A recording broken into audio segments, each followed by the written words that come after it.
Hi everyone, with HaShem's help, you're listening to another edition of Pele Yoetz, and today we're up on the chapter entitled Proper Conduct, or Derech Eretz, as it's referred to in Hebrew, which really translates into manners.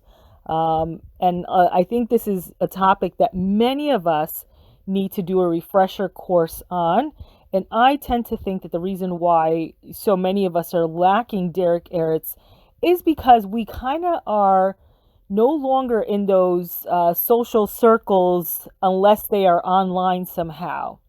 And so when we are no longer face to face and we're no longer interacting with each other, which is kind of unusual because right now, as I'm taping this, the coronavirus is breaking out. And of course, the mandate is to have this social distancing. But nevertheless, let's even say for the phone, which is still allowed, there is this kind of, we don't know how to talk to each other sometimes.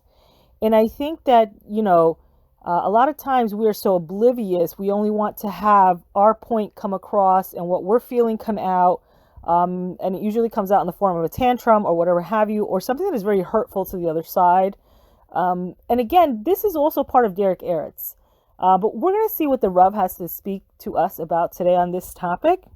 And it starts out, the branches and details of proper conduct are many. The idea of proper conduct is lengthier than the earth. It is not already written in the words of our sages in Masechet Derech Eretz and explicitly discussed in the works of the master of ethical behavior. For example, in the end of the holy work, Reshit Chochmah, in the Shnai Luchat Habrit, and in the work Sheviet Musar, which brings the testimonials attributed to Rabbi Eliezer Hagadol. The man who desires life should diligently learn to keep the way of the tree of life. For in truth, our sages, and it says in Tana Deve Eliyahu Rabbah Perek 1, said proper conduct precedes Torah study. In particular, if someone who is considered a Torah scholar does not behave properly, behold, he desecrates God and the Torah.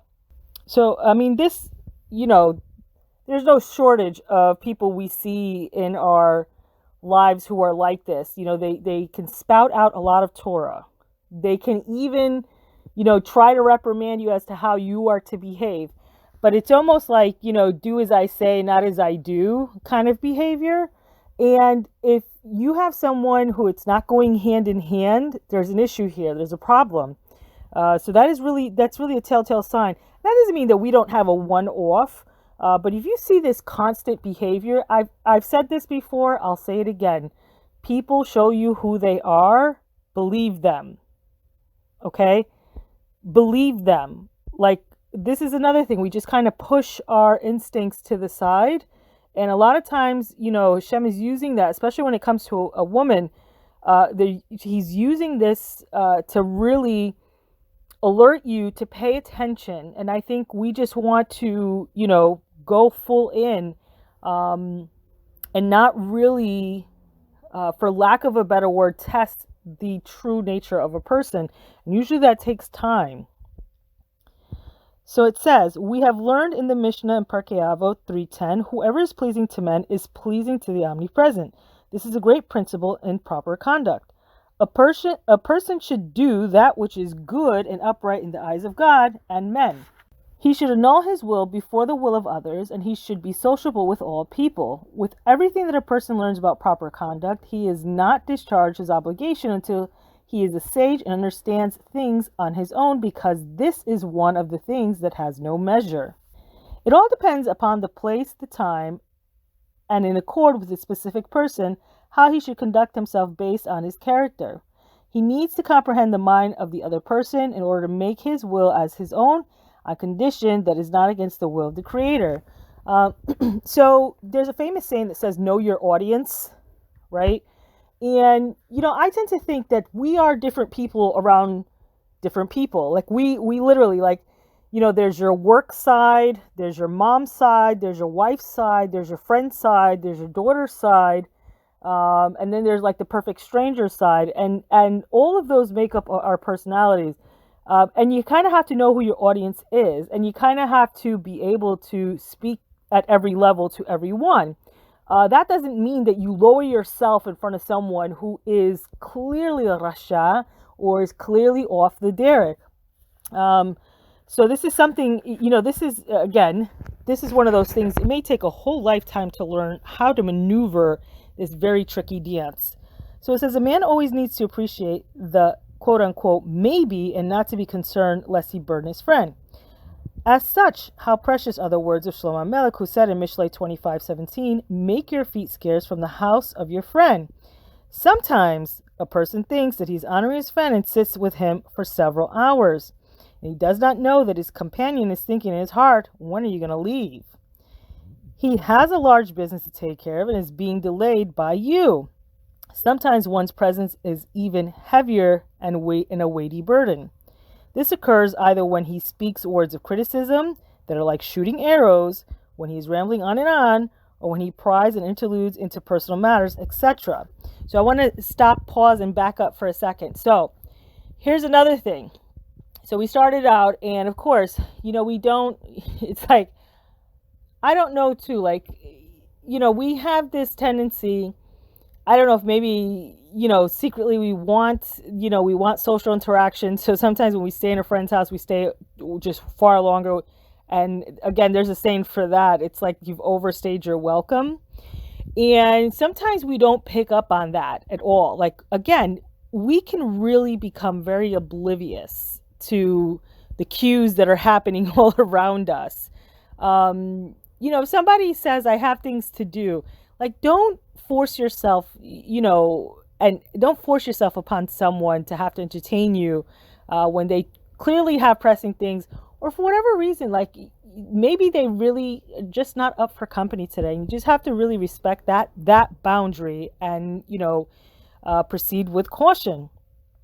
And so it says, hence, an astute man will act with cleverness and keep his comments pleasant and brief to his listeners so he will not be disgusted by them. Even orators need to be careful not to be too lengthy. Less is good and the audience will actually listen. It is better that people say, this person speaks so briefly, than they say, this person speaks for so long. Nowadays, brevity in all matters is the coin of the realm. People who interpret the verse in Root 2:4 homiletically, and he said to the harvester and to the Katzrim, those who make things short, God be with you. So, there are these people too. This is always, I always try to be cognizant of this myself as someone who speaks publicly, but there are people like Mamash, like it takes forever for them to get to the point. And I can see if the topic itself is, to an extent, I think in this generation too, like it seems like, if I had been speaking about, shtuyot and geshmiut and all this stuff like makeup, recipes, blah, blah, blah, I'd have no shortage of views and over, like no problem. But, when it comes to Torah, you're already losing a big population as it is. But then I think for those people that are even there, very few people can sit and listen to hours on end.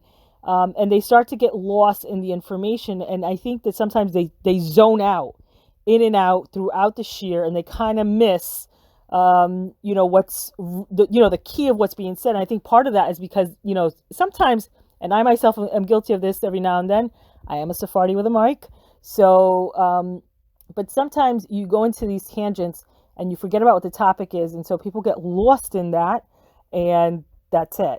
So it's like a waste of time for everyone. So it says a person should also not impose on his friend with his eyes. If the other person wants to do something in private, for example, a mitzvah or charity, etc., you too should consider yourself so that he is not distressed by you seeing him. Whatever you saw, do not tell anyone and make yourself as if you know nothing. Wouldn't that be just great? The Hafetz Haim, I think he would just say, you finally got it. I think all those books that he wrote kind of, they boil down to this. And there's a saying, I was born in Brooklyn, so there's a saying, never witness anything, you live longer, so, see no evil, hear no evil. Like, that's it. Pretend like what you saw went in and out of your head. You don't need to tell people what your friend has, what you have. Just, keep keep it on the low. So it says, likewise, if you see that your friend has new possessions, pretend as if you do not know that they are new. And the Talmud in Ketubot 17a cites Beit Hillel and says, a beautiful and becoming bride. From this we learn that one should not criticize the purchase of his friend after he's already bought it. Rather, one should praise the purchase before him, all the more so if it was something purchased for him by someone else. For if you denigrate it or say to him, I bought it for less, it's just like causing him an emotional distress, and the person who bought it for him will be angry enough to kill, and great will be the animosity and strife. So I can go on and about this. This, what are the sayings they have there? Like, there's haters, but then there's people who just don't want to see you win. There's no shortage of that either. They always got to criticize everything you say, do, wear, So sometimes you, for yourself, keep that on the low. Like, that information doesn't have to go to everybody. But if you're the person that's receiving that information, just one ear and out the other. Great, wonderful, that's awesome. Keep it moving. Because this is very tricky territory where even the best of friends can get into trouble. And even not only just the best of friends, but people who are learned in Torah, this can also get them in trouble too. So it says, a person who requests a favor from his friend must be very careful not to burden him too much. He certainly should not send many solicitors until his request is met. If he is a very important person whose petition people are embarrassed to decline, he must be very careful not to request anything from anyone for himself. Besides the fact that the patron is upset with him, there's also a tinge of stealing if he acts against his own best interest, and clarified in Sefer Hasidim in section 316.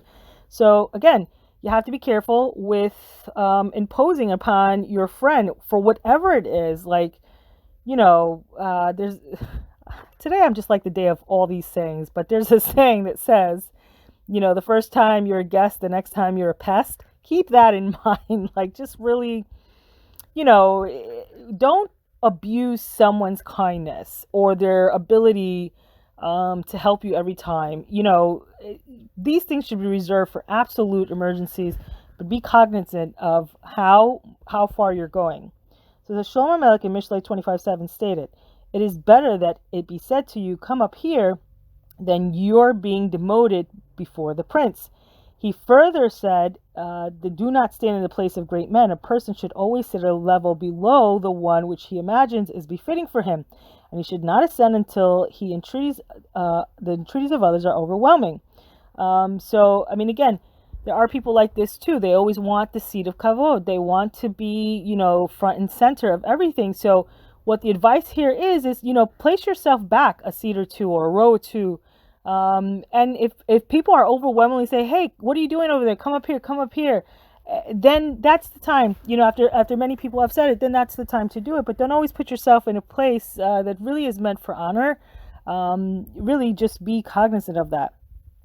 So it says the halachic decisors have already ruled in Pesachim 86b in Tosafot entry Ayin that in matters of respect and honor, one may refuse even a great man, and a man must always honor another person with a little more respect than he presumes is appropriate for him. What's the difference does it make to a man if he's a bit more respectful? If the other person is pleased by it, then it's considered a mitzvah, and one should especially treat guests and Torah scholars with additional respect, for thereby performs an act of kindness. And it is good for a person to speak to someone who is greater than himself in wisdom or older in years in the third person, such as he, master, as it states in the Mishnah in Avot 4:1, who is honored, and it says the one who honors others. A lot of times you'll see this when people say for the Rav, or how is the Rav? It's always like, in the third person. So these are also things that for sure in this generation have been lost. And not only is it lost, but because you have this like greater influx of converts and Balei Tshuva, they just don't know this. And these are really, they're very crucial things. When you see a Rav or someone who's of a certain age enter into the room, you should always stand up. These are all things that fall under Derech Eretz. So it says, since proper conduct for each individual has already been discussed at length in all of the works that I mentioned, they have not left me any reason to discuss this matter in detail. Furthermore, it has already been said that not all people nor all situations are the same, and it requires wisdom to fully understand the mind of each person who wholly empathize with them. So there was this song that used to be, know when to hold them and know when to fold them. And I think it was Kenny Rogers. And, you know, I almost want to say that I thought that he passed away, I think, 2 days before the recording of this year. So he was a country singer, and one of his greatest songs was "Know When to Hold Them and Know When to Fold Them," and that's a term that I use a lot. You have to know when is the time to refrain and when's the time to act. And I think if people got that down, how much smoother all of their life would be.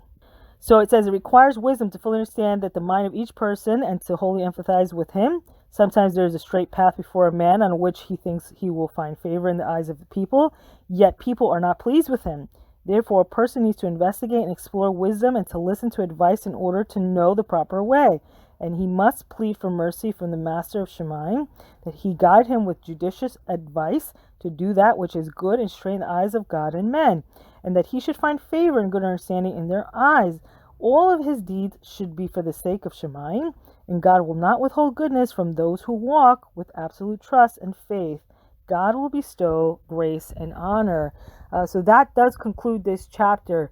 Believe it or not, I mean, it behooves one to really, in their lifetime, study Derech Eretz.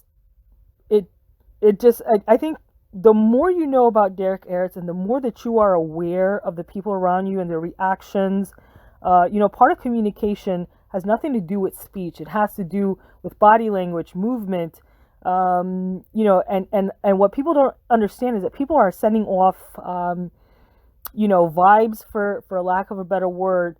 And those things, we are constantly communicating with each other. If you walk into a house, if you have a pet and the pet runs up to you, let's say you have a dog and you notice the dog comes and he starts wagging his tail, blah, blah, blah. He's not speaking words to you, but he's communicating a lot of things. Even if he doesn't bark, if he's wagging his tail, there's all these things to show. Picture that, take that when you're talking to people. People do the same thing, except we're never paying attention to all those other exterior things. So, we have to really start to take account of everything that's happening around us, and this will help us to zone in on how to behave going forward. But part of that is like what the Rav said. You have to get this advice from somebody who's already been through it, and really, a lot of times, this is why elders are so great to sit by their feet and listen to the wisdom that they have to say, because they teach us things because they've been around the block.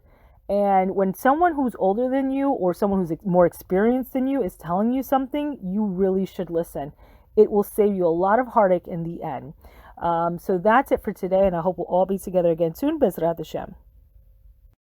If you've enjoyed this video or know someone who would, please share it. Tzikul mitzvot.